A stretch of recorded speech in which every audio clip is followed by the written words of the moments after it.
Hello and welcome to my channel, I Want to Lose Gaming. Today, we are going to be taking a look at Ineffa, who kind of foreshadows the future of Genshin Impact and perhaps even a preview of what Nod-Krai could look like. We'll be taking a look at what Ineffa can do at Constellation Zero with various weapons.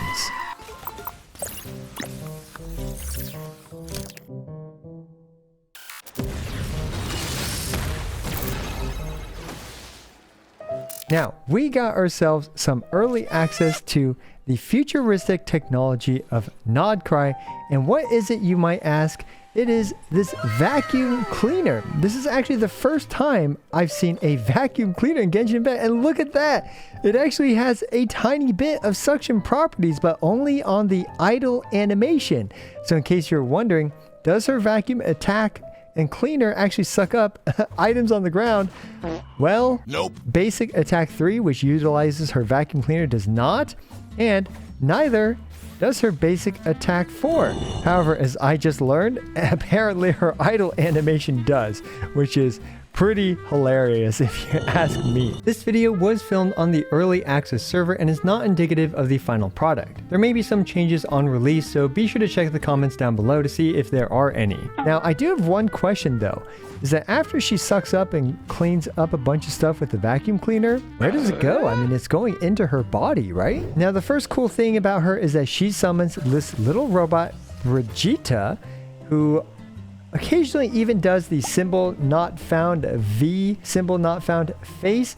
And then we have Ineffa's ultimate animation where she just launches Brigitte like this, and Brigitte will then, start attacking the enemies. But if you notice, she had jetpack feet, and this is where my disappointment is immeasurable. Well, when she glides, she does not use those jetpack feet of hers that she uses in her ultimate, and I think that as a missed opportunity. And I forgot to mention, but her shield also has a completely unique look compared to every other shield in the game. They definitely decided to give her a little bit of extra attention and detail, and her shield even has little brooms cleaning up the damage that you might have taken from enemies. And this passive I find very fascinating, the flavor synthesis unit. When Ineffa uses food, there's a 30% chance of gaining a seasoning ingredient. So let's actually give that a try. We've got some food here. We've got an Ineffa that can eat food. Being a robot, you would expect that it would not even work on her, since, robots probably run on other stuff like screws and oil and not, spaghetti and meatballs. But we're gonna give her some spaghetti and meatballs and see what happens. Okay, so she healed. And are we getting, we got some salt. She's surprisingly salty. I thought she'd be more well seasoned. So, and we got some spice. So I'm curious, if we actually feed her these items, which kind of just buff you and stuff, let's see if these can activate her passive as well, like these types of buffs and stuff. So we're just going to go ahead and use a bunch of these.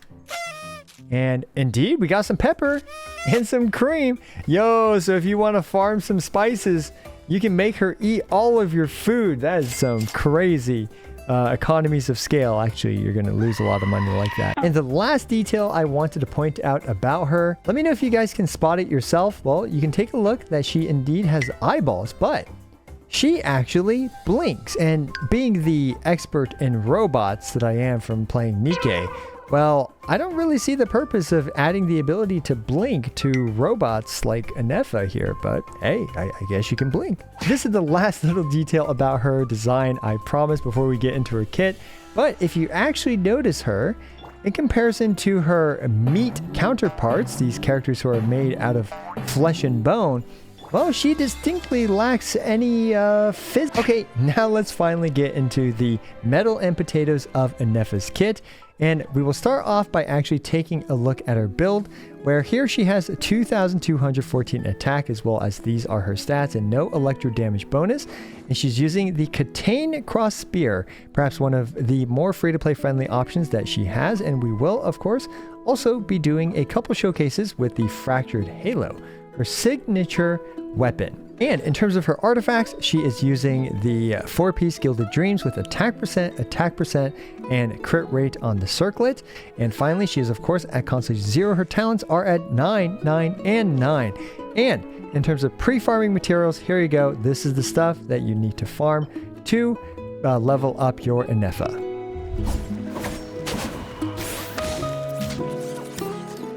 So let's start off by taking a look at her kit, starting with her basic attacks, the Cyclonic Duster, very aptly named given the vacuum theme of it. And the first hit damage deals 64%, which is going to be a relevant number in the near future. So let's go ahead and see. Her basic one did a measly 1,155 damage, and the other attacks aren't faring much better. So as we can see, her basic attacks are, let's be real, they suck. But what makes Ineffa super unique is this passive, the Moon Sign Benediction Assemblage Hub. When a party member triggers an electric charge reaction, it will be converted into the Lunar Charged reaction, and the Lunar Charged reaction will also gain about 14% increase to its base damage with Ineffa on the party. So we're going to go ahead and try this out with an electric charge, and we can see the Lunar Charged number pop up, and it looks so weird. Like, look at it. It's like the font that 12-year-old me would have chosen on his paper about why Ineffa's salt is still technically a rock. And some of you might be wondering what the heck happened to my hair. Well, let's just say I got Lunar Charged. So what the heck is Lunar Charged? With Ineffa on the team, every time Electro and Hydro hook up, Electro Charged gets yeeted and replaced by its much more fabulous older sister, Lunar Charged, italicized with gradient filling, trademark pending. Now, with 200% more branding awareness, it summons an emo-depressed thundercloud over the enemy's head and zaps them every 2 seconds if they're still wet and shocked, just like me seeing Ayaka's dance. Now, let's break it down in the simplest way possible without causing further brain damage. Like Electro Charged, Lunar Charged scales off of character level, elemental mastery, resistance, and it also ignores defense. But here's the plot twist. Lunar Charged can crit, so now RNGesus has entered the world of transformative reactions. But hold on to your neurons because it gets dumber, smarter. Instead of just taking the last Electro or Hydro applier, Lunar Charge throws a group project at your whole party, and damage gets calculated based on everyone who contributed Hydro and Electro, and not equally either. The top damage dealer gets full credit, second place gets 50% of their damage, and third and fourth place gets 1/12. But here's the kicker, despite all this chaos, Lunar Charged still killed the Regisfine in the exact same time as regular Electro Charged. So yeah, the reaction itself is a side grade, but it's a fabulous looking side grade.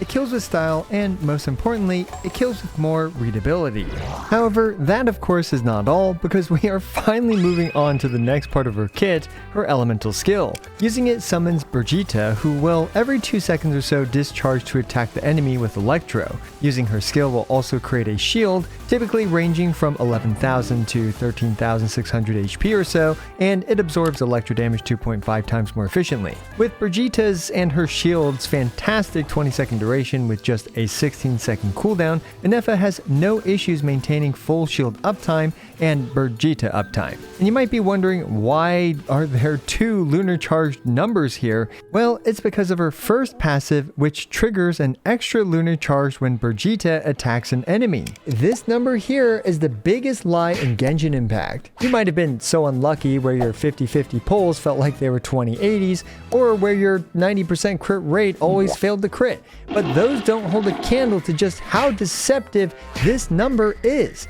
This passive claims that Ineffa will do an extra instance of Lunar Charge damage equal to just 65% of her attack. Her basic attack 1 has a pathetic 64% multiplier, and it did an equally pathetic but expected 1,155 damage or 1,485 damage if we pretend like the Regisfine has 10% physical resistance. However, this passive Lunar Charge is actually doing this crazy number 20,327. So how the heck did we go from 1,155 to 20,327? Well, there are 4 hidden reasons for this. First, Lunar Charge, like the other transformative reactions, doesn't factor in the defense multiplier of the enemy. So you are getting rid of that 48.35 50% defense multiplier, which over doubles your damage already.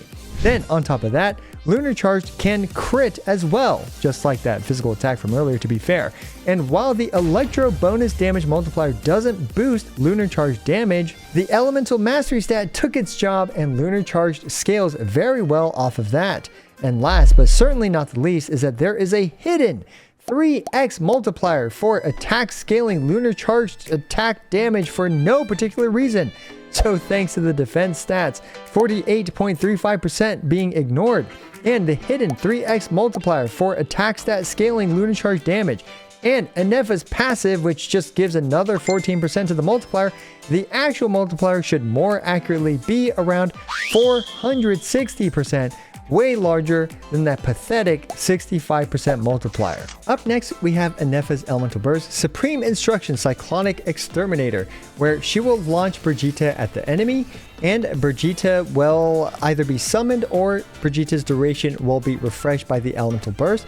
And you can see this is how much damage it does with this 15-second cooldown as well as 60 energy cost, and this ties into her second passive, where after using her burst, Ineffa's Elemental Mastery will be increased by 6% of her own attack, and she will also provide that same Elemental Mastery buff to the active characters. And give us a try. We're going to use her Elemental Burst, and we can now see that indeed she is at 342 Elemental Mastery. This is without the Gilded Dreams activated, so we're going to go ahead and activate all this stuff. And now Mona's Elemental Mastery stat should be very high thanks to both her Gilded Dream buff as well as Ineffa's passive. All right, let's go ahead and take a look at Ineffa's full kit here. So we can see here that we're going to go for her Elemental Burst. We'll reapply Hydro as well. And we can just see the Lunar Charged very, very easily taking out the enemy.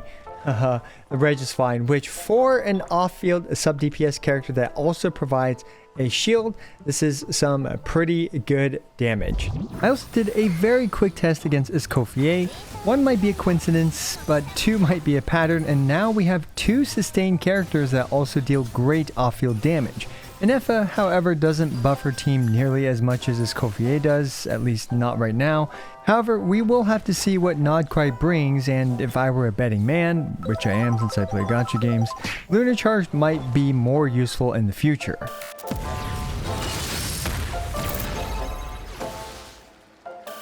Okay, I've got some showcases for you guys, and I am absolutely pooped, so I'm just going to do a quick voiceover. Now keep in mind this is on the creator experience server, so that means that the builds are pretty scuffed. I put the crit values here as well as whether they are C0, R1, or whatever. Keep in mind that the on-field character might be C0, R1, however the supports are all using typically support style weapons and not their signatures. But yeah, Verissa being one of the better characters in my opinion for this, because yeah, she just does a lot of damage and she can just kind of carry a lot of characters in similar fashion to Neuvillette. In all honesty, Neuvillette is one of those characters that can just kind of like carry some other characters. And yeah, I mean, the reality is Ineffa doesn't have a perfect team. I mean, let's be real, right? Like, there are no other characters that really take advantage of Lunar Charge. Okay, there's like one other one, but besides him, all the other characters are just kind of coping with what they've got when it comes to Lunar Charge. But yeah, Neuvillette, you know, still a pretty decent showing. He can definitely use pretty much any character on his team. So yeah. Next one is Overvape with Arlecchino. Definitely a team that you can indeed use. Now, this is an interesting one because I wanted to showcase this with Bennett. Ineffa does not snapshot, for example, with her attack stat for the, her passive Lunar Charge extra attack-based Lunar Charge thing. So that means that, you know, if you swap her off, she's going to lose the Bennett attack buff for that. So yeah, not perfect synergy there either. And next we have a Furina team with Chaska. And here, this one I also liked quite a lot because Chaska is another one of those characters that, you know, you just slap on whatever element. So you can definitely use her, although Ineffa doesn't benefit that much from Furina's buffs because, you know, the bonus damage isn't really that impactful on her because, you know, Lunar Charge doesn't scale off it. But next we have the Bro-Bot team, and I just had to include this one because of the name alone. And this is going to be one of her more, I guess, free-to-play friendly teams. And here we're using the Katane Cross Spear on Ineffa. And this is if you kind of really want to make Ineffa feel like she's doing a lot of the team's damage, which to be fair, she is, then yeah, here we basically just have Aoife, who does buff. He does buff the Lunar Charged damage. However, yeah, I mean, as you can see, it did fall far behind some like C0 R1 characters like Varissa or something. But anyway, I decided to do a quick weapon comparison between the Flins Lance Contain Cross Spear and her signature weapon. And the signature weapon is doing 172% of the Flins Lance. But do keep in mind that the ER requirements, I didn't change the artifacts. So that means that the ER is a bit low on her signature weapon. So that can definitely...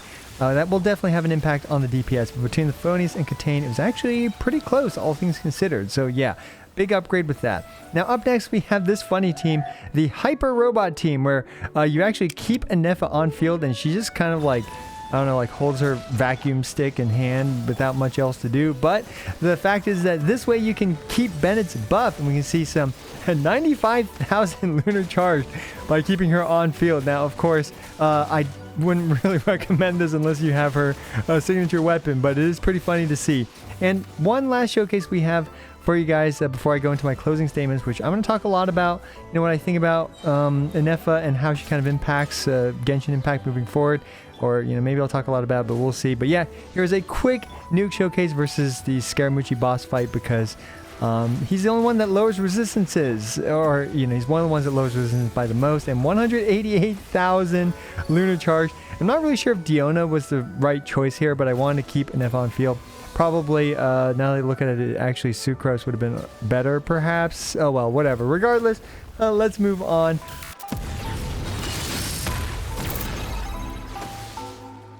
So yeah, Ineffa is an interesting new character with a completely new mechanic, Lunar Charged. Funnily enough, the Lunar Charged reaction is basically a side grade of Electro Charged as of Ineffa's release, but I fully expect Lunar Charged to improve in Nod-Krai. Needless to say, as of her release, she does not feel like she has a perfect team for her, very similar to how Emily was before the release of Kanish. Despite that, Ineffa feels quite usable on many teams. Although I would argue that besides, I guess, Aoife, I can't comfortably say that she's best in slot for any character in the current roster. Despite that, you should see that she is quite usable on many teams, and many more teams that I haven't explored. Let me know down in the comments below for what teams you'd like me to explore for the full guide video. And anyway, unlike other characters with severe restrictions, like Nilo, or Skirk, or Escoffier, Ineffa is surprisingly flexible, only requiring a Hydro character on her team for her to perform well. Ineffa not benefiting from bonus damage buffs also indicates a potentially big shift in the meta. While not scaling off of bonus damage, this actually makes her, I believe, the first crit scaling character to not scale well off of bonus damage, instead scaling off of elemental mastery. As such, Ineffa actually doesn't have any great Hydro teammates, as Furina, Mona, and Yelan's bonus damage buffs don't benefit her much at all. So perhaps we're gonna have to wait for a Hydro character that can, you know, buff either lunar related stuff, elemental mastery, or even off-field attack, or crit to benefit a character like Ineffa. Now, another quick tip I do have for her is that none of the current artifact sets feel like they're perfect for her. And I actually also forgot to showcase the tenacity with some of the teams, like with Arlecchino, because yeah, you can and probably should use the tenacity with Arlecchino. But yeah, my point is I wouldn't go too crazy farming any artifacts for her right now, even if you get her, as we might get Nod-Krai related artifacts, and well, Nod-Krai, but who knows, that is pure speculation. Ineffa also provides a substantial amount of elemental mastery to the on-field character, and that does make her an interesting support character and kind of universal in a way, because she also provides a shield. And this was one more advantage that, for example, Arlecchino, with her vapes, could take advantage of. Although, let's be real, Sitlali milk variations are going to be insane in comparison. Also, Ineffa's shield provides incredible quality of life, and it looks like the old trend of sustain units not providing much else besides survivability, like Zhongli, Kokomi, and Siegeween, is coming to an end. And new sustain/support units will do two things extremely well. Just pick two from either damage, buffing, and sustain. Ineffa, of course, provides good sustain with solid damage. And with her signature weapon, she will also specifically buff Lunar Charged damage. And that is a rabbit hole that is worth exploring in another video, but not this one because I'm exhausted. Anyway, if you're pulling Ineffa, I can only recommend her if you also plan to pull for other potential Lunar Charged characters. And of course, there is no guarantee that will happen, although I would say it's likely to happen. And as such though, you are pulling for future impact, or you're pulling because you like robust, as while she's not terrible right now, she is definitely lacking a home in terms of having a perfect team for her. Let me know what you think about Ineffa down in the comments below, and as always, I appreciate every single one of you. This is I Went to Lose, signing out.